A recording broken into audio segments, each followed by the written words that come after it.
manipulating the system to achieve their ends. So it's not a secret order with rituals and shit. That would be kind of cool.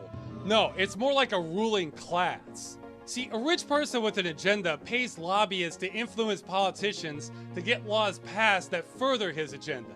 That politician gets re-elected because he has the money, and the cycle continues. Now, unlike Deus Ex, that agenda isn't to take over the world. At least, I don't think.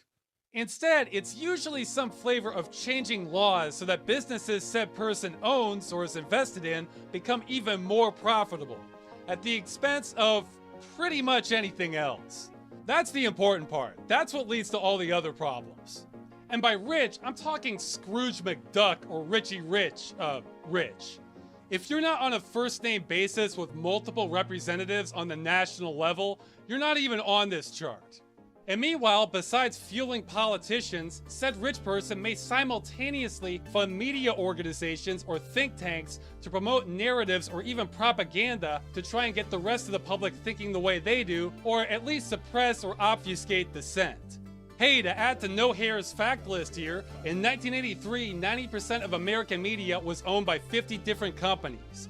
Today, the same 90% is controlled by 6. So that means if there's any agenda the people running them happen to agree on, they can direct the attention of the whole country towards that.